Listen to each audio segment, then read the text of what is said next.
दिल पे जो तेरे बड़ा बोझ है, सारी उम्र का एक रोग है। क्यों नहीं आता यीशु पास तू, ताकि न रहे फिर उदास तू। क्यों नहीं आता यीशु पास तू, ताकि न रहे फिर उदास तू। आजा प्रभु यीशु के दर आजा, जीवन मिलेगा तुझे। आजा आजा आजा आजा। Praise the lord everyone. मैं pastor Kulbhushan Johar Asian church of Christ Vancouver BC की तरफ से आप सबका प्रोग्राम नई जिंदगी की ओर में बहुत बहुत स्वागत करता हूं। मैं आशा करता हूं कि आप सब लोग कुशल होंगे, अच्छे होंगे और परमेश्वर में बढ़ रहे होंगे। मैं आप सबका वेलकम करता हूं एक बार फिर से परमेश्वर की हुजूरी में। जैसे कि हर बार हम परमेश्वर के वचन को सीखने से पहले, सुनने से पहले हम लोग प्रार्थना में जाते हैं। आज एक बार फिर से हम अपनी आंखों को बंद करेंगे, अपने सरों को झुकाएंगे। आइए हम प्रार्थना में जाएंगे। सर्वशक्तिमान परमेश्वर यीशु मसीह नासरी, हम आपका धन्यवाद करते हैं क्योंकि आप अनुग्रहकारी, दया करने वाले परमेश्वर हैं। महान परमेश्वर, आपका थैंक्स करते हैं कि आपने हमें एक बार फिर से यह मौका दिया कि हम आपके वचन में से सीख सकें, मेडिटेट कर सकें, आपकी आवाज को सुन सकें और हमारी जिंदगी नई जिंदगी की ओर जाने वाली हो सके। महान परमेश्वर, मैं प्रार्थना करता हूं जितने भी लोग आज इस वक्त मुझे सुन रहे हैं या बाद में भी YouTube के माध्यम से सुनेंगे, प्रभु परमेश्वर, मेरी प्रार्थना है कि ये तेरा वचन उनकी जिंदगियों में काम करे, ये उनकी दिल की जमीन के ऊपर गिरे और 100 गुना फलों को लेके आए। हर अंधकार की शक्ति, हर एक वो शैतानी युक्ति जो तेरे वचन को उनकी जिंदगी में काम करने से रोकती है या उनको तुझ में बढ़ने से रोकती है, मैं यीशु मसीह के सामर्थी नाम से उन सब अंधकार की शक्तियों को कैंसल करता हूं, डांटता हूं, तोड़ता हूं। प्रभु यीशु मसीह के सामर्थी नाम से हम मांगते हैं। आमीन आमीन हालेलुया। आप भी मेरे पीछे आमीन बोल सकते हैं। जैसे मैं शुरू करने से पहले हर बार आपको बताता हूं कि आमीन का मतलब जो कुछ हमने परमेश्वर से मांगा वो उसे एज इट इज ग्रांट करे, रिलीज करे। और बीच में जब मैं हालेलुया बोलता हूं तो बहुत से मेरे भाई बहन शायद इसका मतलब नहीं जानते होंगे, जो पहली बार मुझे सुन रहे हैं। हालेलुया का मतलब है कि स्वर्ग में प्रभु यीशु मसीह के नाम की स्तुति हो। हालेलुया। तो आप सबको मैं वेलकम करता हूं प्रभु यीशु मसीह के नाम से जीवित परमेश्वर की हजूरी में। और मैं आपको बताना चाहता हूं कि प्रभु यीशु मसीह आपसे बहुत प्यार करते हैं। प्रभु यीशु मसीह हमारे लिए मर गए, गाड़े गए और तीसरे दिन जी उठे ताकि हम लोग अपने गुनाहों से, अपने पापों से छूट जाएं और अनंत जीवन के अधिकारी हों। हालेलुया। लास्ट टाइम, पिछले हफ्ते हमने बात की थी दोष लगाने के ऊपर। हमने सीखा था कि कैसे बाइबल बताती है कि हमें एक दूसरे के ऊपर दोष नहीं लगाना। हमने बात की थी कि हमें दोष लगाने वाला नहीं बनना, क्योंकि दोष लगाने का काम शैतान का है और वो चाहता है कि हम भी उसी की तरह दोष लगाते रहें। और जैसे परमेश्वर ने उसको स्वर्ग से नीचे फेंक दिया, हम भी अपनी लाइफ के पड़ाव में फेंक दिए जाएं, गिरते जाएं, हम उसमें बढ़ ना सकें, हम उसमें फलवंत ना हो सकें। इसलिए हमें दोष लगाने वाले नहीं बनना, ये हमने सीखा था। आज हम देखेंगे उससे आगे, हम देखेंगे कि हमें दोष लगाने वाले नहीं बनना, पर हमें क्या करना है कि हम अपनी लाइफ को प्रॉस्पर होते देखें, अपनी लाइफ को फलवंत होते देखें। बाइबल ये बात तो हमें सिखाती है कि हमें किसी के ऊपर दोष नहीं लगाना, हमें किसी तरह की डिस्कशंस में हिस्सेदार नहीं होना। पर इसके साथ साथ अब हमें ये भी देखना है कि बाइबल क्या कहती है कि अगर ये सब कुछ हमें नहीं करना तो वो क्या है जो हमें करना है, जिससे हम अपनी जिंदगी में फ्रूटफुल नजर आए। तो आइए आज परमेश्वर के वचन में से मैं आपके साथ जो बांटना चाहता हूं वो हमें मिलेगा यहोशू की किताब में से, उसके पहले अध्याय में। उसकी पहली कुछ आयतों को मैं आपके लिए पढ़ूंगा। The book of Joshua chapter 1 मैं आपके लिए पढ़ूंगा। यहां पे इस तरह से लिखा है, यहोवा के दास मूसा की मृत्यु के बाद यहोवा ने उसके सेवक यहोशू से, जो नून का पुत्र था, कहा, मेरा दास मूसा मर गया है, इसलिए अब तू उठ, कमर बांध और इस सारी प्रजा समेत यरदन पार होकर उस देश को जा जिसे मैं उनको अर्थात इजराइलियों को देता हूं।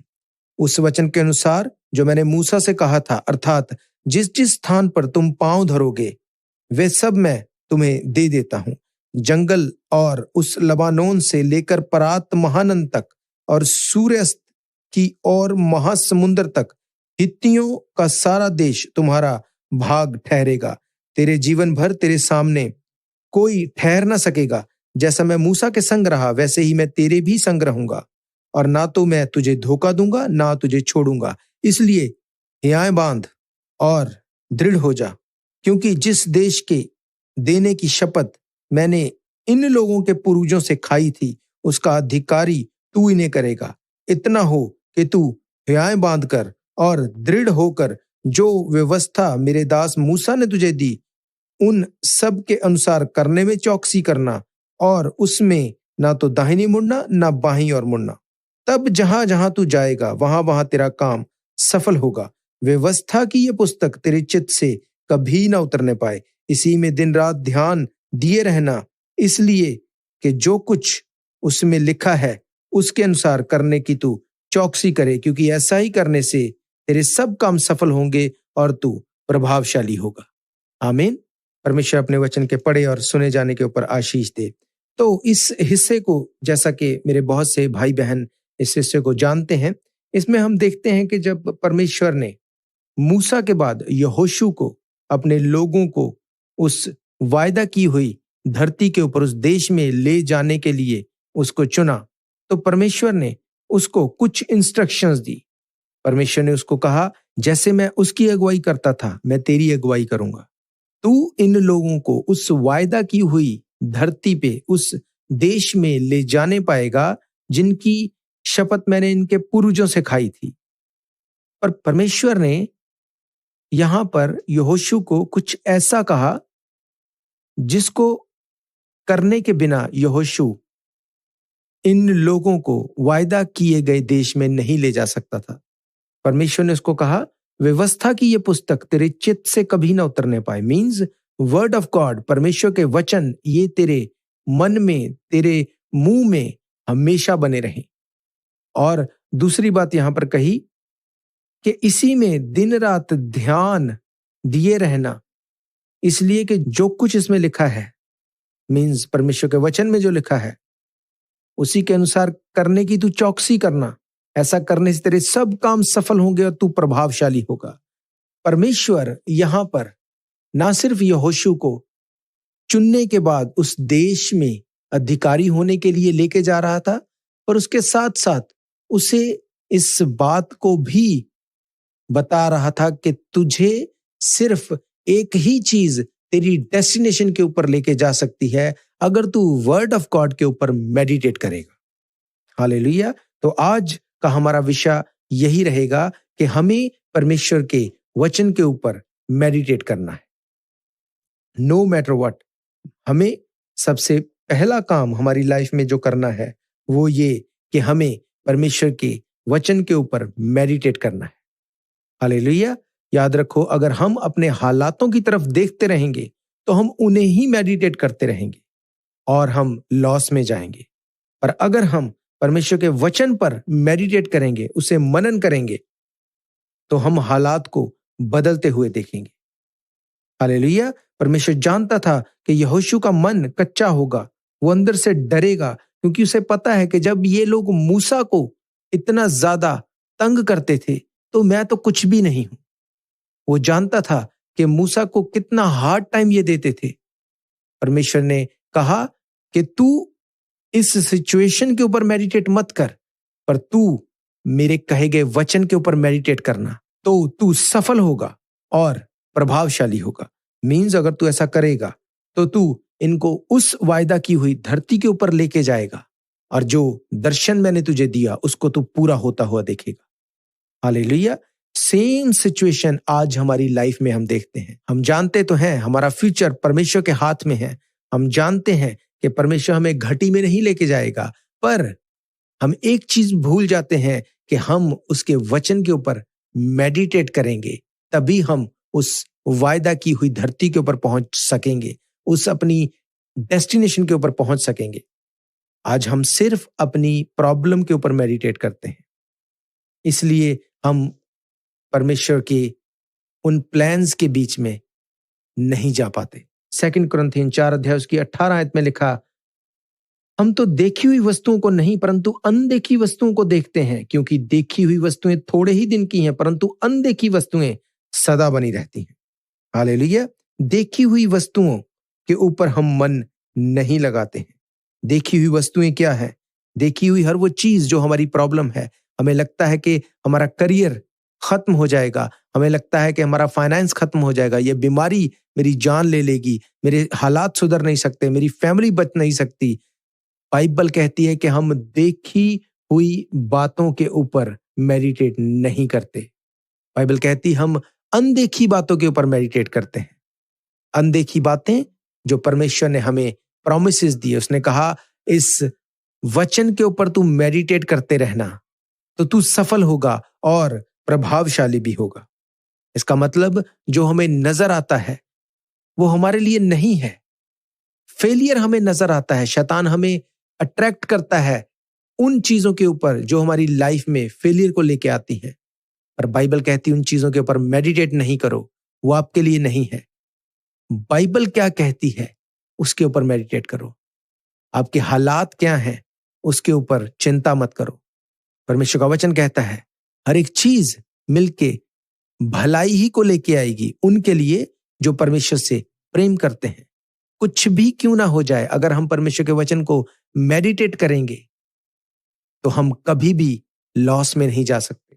ये बीमारी हमारा कुछ नहीं बिगाड़ सकती, ये हालात हमारा कुछ नहीं बिगाड़ सकते, ये फाइनेंशियल प्रॉब्लम हमें बिल्कुल हिला नहीं सकती। पर अगर हम जानते हैं कि ये वचन जीवित हैं, इनको परमेश्वर ने अपनी सांस फूंक के बनाया, जैसे आदम में परमेश्वर ने अपने सांस को फूंक के उसे जीविती जान बनाया, उसी तरह से 2 तिमोथियस में बाइबल कहती है कि संपूर्ण पवित्र शास्त्र परमेश्वर की प्रेरणा से रचा गया और उसने अपनी सांस फूंक के इसको बनाया। जब हम इस बात को समझ जाते हैं कि जो बाइबल कहती है वही सत्य है, जो मेरी लाइफ में हो रहा है वो सत्य नहीं है। देखी हुई बातें झूठी हो सकती हैं, अनदेखी बातें मीन्स वो प्रॉमिसेस, परमेश्वर के मुंह से निकले हुए उन वायदों को जब हम क्लेम करते हैं तो वो वचन हमारी लाइफ में काम करना शुरू करते हैं, वो हमारी लाइफ को बनाना शुरू करते हैं। होशे की किताब उसका 4 अध्याय उसकी 6 आयत में लिखा, ज्ञान के ना होने के कारण मेरी प्रजा नाश हो रही। आज हम सिर्फ इस वजह से कि हमें पता ही नहीं कि बाइबल में क्या क्या प्रॉमिसेस हमें दिए गए हैं, हम अपने हालातों में फ्रस्ट्रेट हो जाते हैं, परमेश्वर के वचन को नकारते हैं, क्रिटिसाइज करते हैं और वो हमारी लाइफ में कभी काम नहीं करते। और अगर हमें इस बात का पता हो कि बाइबल कहती है कि उसके लहू बहाने से हम हमारे पापों से छूट गए, उसके कोड़े खाने से हम लोग चंगे हो गए, आपकी बीमारी आपका कुछ नहीं बिगाड़ सकती, आपके हालात चेंज होंगे, आपकी फैमिली बदलेगी। बाइबल कहती कि परमेश्वर ने हमें प्रतिज्ञाएं दी ताकि हम अपनी सड़ाहट से छूट जाएं। वो सड़ाहट हमारी लाइफ का कोई भी हिस्सा हो सकती है, वो हमारे बच्चे हो सकते हैं जो हमारे कहने के बाहर हैं, वो हमारा बॉस हो सकता है जो हमें दिन रात तंग करता है, वो हमारा फाइनेंस हो सकता है जो अच्छे हालात में नहीं। पर बाइबल कहती है कि उसने हमारे साथ प्रतिज्ञाएं की हैं ताकि हम अपनी सड़ाहट से छूट जाएं। पर प्रॉब्लम आज ये है कि हम उस ज्ञान को नहीं रखते, हमें पता ही नहीं कि परमेश्वर के वचन में हमारे लिए क्या क्या प्रॉमिसेस दिए गए हैं। इमेजिन करो अगर यहोशू से परमेश्वर ये नहीं कहता कि तू मेरे वचन के ऊपर दिन रात मेडिटेट करना, प्रॉमिसेस की ये पुस्तक तेरे चित्त से कभी ना उतरे, इसी पर दिन रात मन लगाए रहना, इसी के अनुसार चलना, तो तेरे सब काम सफल होंगे और तू कुशल से रहेगा। इसका मतलब कि जो कुछ नजर आ रहा है अगर हम उसी को मेडिटेट करेंगे, अगर सुबह शाम अपनी बीमारी को लेके ही हम मेडिटेट करने वाले हैं, अगर अपने बच्चों को लेके हम सिर्फ उनको कर्ज करने में ही लगे हैं, वो गलत है, वो ऐसा है, वो मेरी बात नहीं सुनता, ये वो पढ़ाई नहीं करता, अगर ऐसी ही बातों को हम करेंगे तो हम कभी भी उन चीजों से छूट नहीं सकते। पर अगर हम इस बात को जानते हैं कि परमेश्वर ने कहा धर्मी का वंश पराक्रमी होगा, धर्मी का वंश बचाया जाएगा, अगर हम इन आयतों को जानते हैं, अगर इन वचनों के ऊपर हम मेडिटेट करते हैं, तो शैतान का कोई भी वार हमें हर्ट नहीं कर सकता, वो हमारे ऊपर किसी भी तरह हावी नहीं हो सकता, क्योंकि परमेश्वर ने हमें रास्ता दिखाया, उसने बताया कि क्या करके तू अपनी लाइफ में सफल हो सकता है। आज सफल सब होना चाहते हैं, पर वचन के ऊपर मेडिटेट कोई करना नहीं चाहता। परमेश्वर ने कहा अगर तू सफल होना चाहता है तो इन वचनों के ऊपर तुझे मेडिटेट करना होगा, ये दिन और रात तेरे मुंह से, तेरे चित्त से कभी ना उतरे। परमेश्वर जानता था कि ये लोग हार्ड टाइम देंगे यहोशू को, अगर यहोशू को ये इंस्ट्रक्शन ना दी गई तो वो फ्रस्ट्रेट होगा, इसीलिए परमेश्वर ने उसे कहा। और आज सेम वे में परमेश्वर हमें ये मैसेज दे रहा है कि अगर तुम सफल होना चाहते हो, अगर अपनी लाइफ की सड़ाहट से छूटना चाहते हो, अगर अपनी बीमारियों से, अपनी फाइनेंशियल प्रॉब्लम्स से निकलना चाहते हो, तो उसका सिर्फ एक ही रास्ता है, परमेश्वर के वचन के ऊपर दिन रात ध्यान लगाए रहो। परमेश्वर के वचन को अपने मुंह से कभी भी उतरने मत दो। हालेलुया। बाइबल कहती है मैथ्यू चैप्टर 22 उसकी 29th वर्स में, मत्ती रचित सुसमाचार 22 अध्याय उसकी 29 आयत में लिखा है, यीशु ने उन्हें उत्तर दिया, तुम पवित्र शास्त्र और परमेश्वर की सामर्थ को नहीं जानते, इस कारण भूल में पड़े हो। प्रभु यीशु मसीह ने उन लोगों को जो उसको फंसाने के लिए, उसको जांचने के लिए क्वेश्चन कर रहे थे, परमेश्वर ने उनको कहा कि तुम पवित्र शास्त्र और परमेश्वर की सामर्थ को जानते ही नहीं, इसीलिए तुम इस तरह के क्वेश्चन लेके आते हो। सेम वे में आज हम इसलिए परेशान नहीं है कि हमें प्रॉब्लम है, हम इसलिए परेशान हैं कि हम उस प्रॉब्लम को छोड़ना नहीं चाहते, हम उसी के ऊपर मेडिटेट करते हैं। परमेश्वर के वचन में लिखा है कि दिन रात परमेश्वर के कलाम के ऊपर मेडिटेट करो, पर हम दिन रात अपनी प्रॉब्लम के ऊपर मेडिटेट करते हैं, हम दिन रात अपनी बीमारी को लेके उसके ऊपर मेडिटेट करते हैं, हम दिन रात नेगेटिविटी के ऊपर मेडिटेट करते हैं। याद रखो, अगर आप खुद इन चीजों में से नहीं निकलोगे तो आप कभी छूट नहीं सकते। परमेश्वर के वचन में लिखा है कि मैंने तुम्हें प्रतिज्ञाएं दी हैं, प्रॉमिसेस दिए हैं, और वो इंसान नहीं कि जो प्रॉमिस करे, जो प्रतिज्ञा दे और भूल जाए। उसने कहा मैं इंसान नहीं जो वायदा करके मुकर जाऊं, मैं सेनाओं का यहोवा हूं, मैं यीशु मसीह नासरी हूं, मैं जमीन आसमान को बनाने वाला हूं। अगर मैंने प्रतिज्ञा दी है तो वो 100% पूरी होगी। परमेश्वर का वचन कहता है कि ये जमीन और आसमान टल जाएंगे, पर मेरे मुंह से कहा एक भी वचन नहीं टलेगा। इसका मतलब ये जमीन और आसमान, ये परमेश्वर के हाथ की रचना है, ये भी टलने वाले हैं, ये भी खत्म हो जाएंगे एक दिन, पर उसने कहा जो मैंने मुंह से कह दिया वो कभी भी नहीं टलेगा, वो पूरा होगा। और उसने कहा मैंने तेरे साथ ये प्रॉमिस किया है कि तेरी हर सड़ाहट से तुझे मैं छुड़ाऊंगा। पर अगर हम इसके ऊपर मेडिटेट नहीं करेंगे तो परमेश्वर का वचन कुछ नहीं कर सकता। उसने कहा संकट के समय मुझे पुकार तो मैं तेरी दुहाई सुन के तुझे उत्तर दूंगा। बाइबल कहती कि कोई महामारी तेरा हिस्सा ना होगी, बहेली का जाल तेरा हिस्सा ना होगा, किसी भी तरह से शैतान तेरे ऊपर अटैक नहीं कर सकेगा, पर उसके लिए तुझे ये करना होगा। उसने कहा व्यवस्था की ये किताब मीन्स वर्ड ऑफ गॉड, परमेश्वर के मुंह से कहे गए वचन, ये तेरे मुंह से, तेरे चित्त से कभी ना उतरे। इसी के ऊपर दिन रात मेडिटेट करते रहना। हम देखते हैं एक जगह पे जब यीशु मसीह प्रचार कर रहा था, उस समय लिखा है कि भीड़ में से एक स्त्री ने ऊंचे शब्द से उसको कहा, धन्य है वह गर्भ जिसमें तू रहा, धन्य है वह स्तन जो तूने चूसे। यीशु मसीह ने उसको कहा, हाँ ये सही है, अगर तू मेरी मां को इस बात के लिए धन्य कह रही है तो ये इसमें कोई दो राय नहीं, वो धन्य है, पर उससे भी ज्यादा धन्य कौन है? उसने कहा, धन्य है वे जो परमेश्वर के वचन को सुनते और मानते हैं। इसका मतलब प्रभु यीशु मसीह तो हमारे पापों के लिए मरा, गाड़ा गया और तीसरे दिन जी उठा। उसने हमारे पापों के लिए अपनी जान को दिया, पर क्या आज हम उसके ऊपर बिलीव करते हैं? क्या हम ये मानते हैं कि वो मेरा उद्धार करता है, मेरा सेवियर है, उसने सब कुछ मेरे लिए सहा? अगर हम इन वचनों को मेडिटेट करेंगे, अगर इनके ऊपर हम मनन करेंगे, अपनी लाइफ का कंट्रोल उसके हाथ में देंगे, उसके लिखे हुए वचनों के ऊपर अगर हम मेडिटेट करेंगे, तो परमेश्वर अपने वायदे में पक्का परमेश्वर है, वो हमारी लाइफ को सफल करेगा। उसने कहा, ना सिर्फ तू सफल होगा पर तू प्रभावशाली होगा। हालेलुया। इसका मतलब प्रभावशाली होना और सफल होना दोनों अलग अलग बातें हैं। एक व्यक्ति सफल हो सकता है, वो एक नॉर्मल लाइफ जी सकता है, पर अगर वो सफल होने के साथ साथ प्रभावशाली भी होगा तो वो बेटर होगा बाकियों से।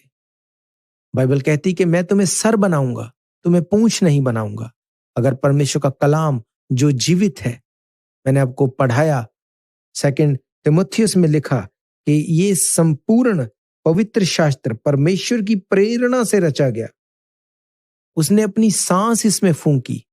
ये जीवित वचन है। अगर उसमें लिखा है कि बीमार ना कहे मैं बीमार हूं, अगर उसमें लिखा है गरीब ना कहे मैं गरीब हूं, तो क्या कहे? बीमार कहे तेरे कूड़े खाने से मैं चंगा हो चुका हूं। गरीब ये ना कहे मैं गरीब हूं, गरीब कहे कि तेरे लहू बहाने से मैं सब गुनाहों से छूट चुका हूं, अब ये श्राप, ये गरीबी मेरा हिस्सा ना होगी। बाइबल कहती कि धर्मी कभी लेने वाला ना होगा, वो देने वाला होगा। इसका मतलब वो देने वाला तभी होगा अगर उसके पास भरपूरी से होगा। पर वो होगा कैसे? अगर हम ये जानेंगे कि बाइबल में ये कहां लिखा है कि मेरा फाइनेंस ब्लेस होगा, बाइबल में कहां लिखा है मेरा घराना बचाया जाएगा, बाइबल में कहां लिखा है कि मैं अपनी बीमारियों से छूट जाऊंगा। उसके लिए हमें वो आयतों को ढूंढना पड़ेगा, हमें उनको मुंह से डिक्लेयर करना पड़ेगा, हमें उनको बोलना पड़ेगा, हमें उनको मेडिटेट करना पड़ेगा। और मैं सच कह रहा हूं, जब आप उनको मेडिटेट करेंगे, जब आप उन वचनों को जो परमेश्वर की प्रेरणा के द्वारा रचे गए, सांस फूंक के दिए गए, जब आप उनको क्लेम करेंगे इस विश्वास के साथ कि जैसा लिखा है ये मेरे लिए है, आप उसको पूरा होता देखेंगे। ये मत समझो कि बाइबल में जो लिखा गया वो लोगों के लिए है। आप इसको इस तरह से पढ़ो कि ये आपके लिए लिखा गया है, परमेश्वर डायरेक्ट आपसे बात कर रहा है। याद रखो, अगर आप इस लिखे हुए वचनों के ऊपर फेथ करोगे, इनके ऊपर मेडिटेट करोगे, तो एक दिन परमेश्वर डायरेक्ट भी बात करेगा। पर अगर आप ये सोचो कि परमेश्वर मेरी तो सुनता नहीं और उसके दिए गए लिखे गए वचनों को आप नहीं पढ़ोगे, तो कभी आप अपनी प्रार्थनाओं का उत्तर नहीं ले सकते। बाइबल कहती धर्मी का वंश बचाया जाएगा, धर्मी का वंश पराक्रमी होगा। तू मनुष्य और परमेश्वर दोनों का फेवर पाएगा, अनुग्रह पाएगा। अगर ये वचन हम जानते हैं कि बाइबल में लिखे हैं, तो कैसे हम उदास रह सकते हैं, कैसे हम परेशान रह सकते हैं, कैसे हम घटी में जा सकते हैं? ये पॉसिबल नहीं है। मैंने आपको पढ़ाया यहोशू के बारे में। जब यहोशू ने परमेश्वर के वचन के ऊपर मेडिटेट किया, तो परमेश्वर ने अपने वायदे के अनुसार उन सब लोगों को और यहोशू को उस वायदा किए हुए देश में पहुंचाया, और उस वायदा किए गए देश में वो जाने पाए, रहने पाए। पर अगर इमेजिन करो यहोशू फ्रस्ट्रेट हो जाता और परमेश्वर के वचन के ऊपर मेडिटेट ना करता, तो कुछ भी ना देख पाता, कुछ भी उसकी लाइफ में पूरा होता हम ना देखते। आज प्रॉब्लम यही है कि हम परमेश्वर को जानने के बावजूद हमारी लाइफ में फ्रूट नहीं देखते।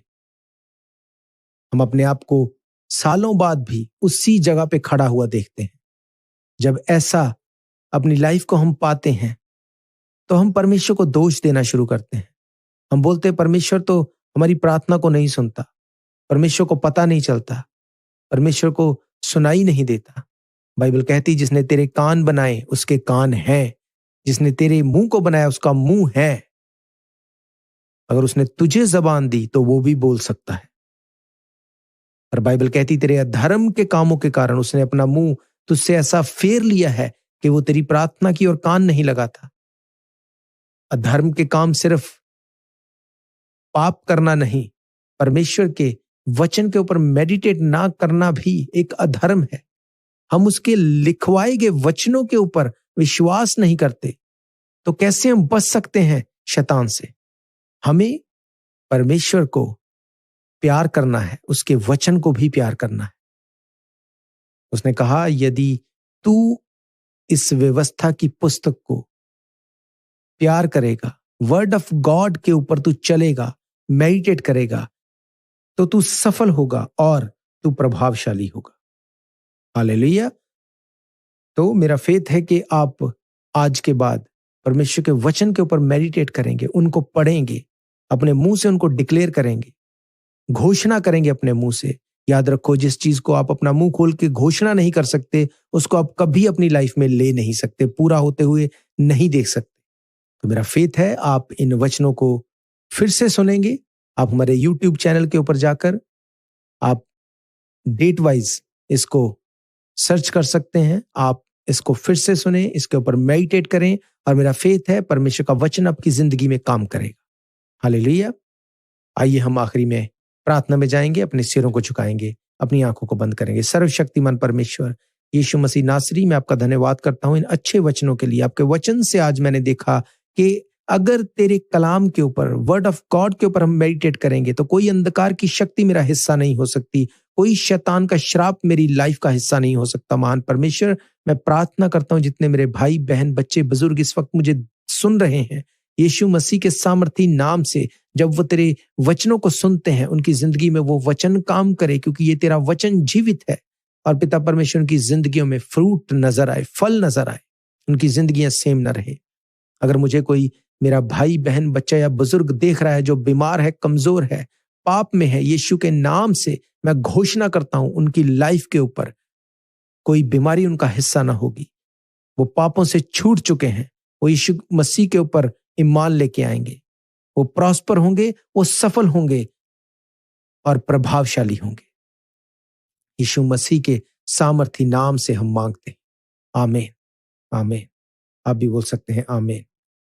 तो मैं परमेश्वर का धन्यवाद करता हूं एक बार फिर से, और आप सबका भी धन्यवाद करता हूं कि आपने इस प्रोग्राम को सुना। और मैं आपको बताना चाहता हूं, अगर इसके बाद भी आप इस प्रोग्राम को फिर से सुनना चाहते हैं, अगर आप देर से आए या आपने कुछ मिस कर दिया, या पिछली लड़ीवार प्रोग्राम जिनको हम सुनते आ रहे हैं आप फिर से सुनना चाहते हैं, तो आप हमारे YouTube चैनल के ऊपर जाके Asian church of Christ Vancouver BC आप सर्च कर सकते हैं। वहां पे रेडियो प्रोग्राम्स जो हैं डेट वाइज आप ढूंढ सकते हैं और उनको आप सुन सकते हैं। और मेरा ये फेथ है कि आप उनके द्वारा ब्लेसिंग को लेने वाले होंगे। और मैं आपको बताना चाहूंगा, अगर आपकी कोई भी प्रेयर रिक्वेस्ट है तो आप हमारे नंबर 7788922250 के ऊपर भेज सकते हैं। मेरा विश्वास है कि हम उन विषयों के लिए प्रार्थना करेंगे और परमेश्वर आपको छुएगा और आजाद करेगा। और अगर आप चाहते हैं हमारे साथ जुड़ने के लिए, हर संडे दोपहर 2 बजे हम फेसबुक के ऊपर लाइव होते हैं। आप हमारे page Asian church of Christ Vancouver BC के साथ जुड़ सकते हैं। हमारी सभा का टाइम 2 बजे से 4 बजे तक रहता है, आप उसमें भाग ले सकते हैं। और अगर आप जानते हैं किसी भी ऐसे भाई बहन बच्चे या बुजुर्ग को जो अपने रोजमर्रा के फूड में स्ट्रगल कर रहा है, तो आप उस तक ये नंबर जरूर पहुंचाएं, 7788922250। चर्च की तरफ से वो अपना फ्री फूड इस पेंडेमिक के दौरान ले सकता है। हमारा चर्च जो 51 एट फ्रेजर स्ट्रीट वैंकूवर में है, वहां से वो अपना फूड जो है पिकअप कर सकता है। अगर आप किसी भी जरूरतमंद को जानते हैं, आप जरूर उस तक ये नंबर पहुंचाएं।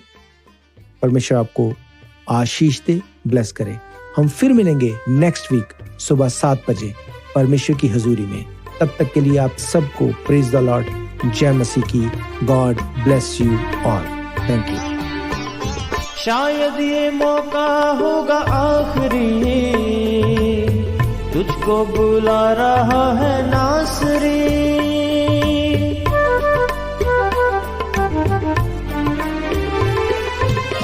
शायद ये मौका होगा आखिरी, तुझको बुला रहा है नासरी। धोखा ही धोखा संसार है, प्रभु यीशु का सच्चा प्यार है। धोखा ही धोखा संसार है, प्रभु यीशु का सच्चा प्यार है। आजा प्रभु यीशु के दर आजा, जीवन मिलेगा तुझे। आजा आजा प्रभु यीशु के दर आजा, जीवन मिलेगा तुझे। आजा आजा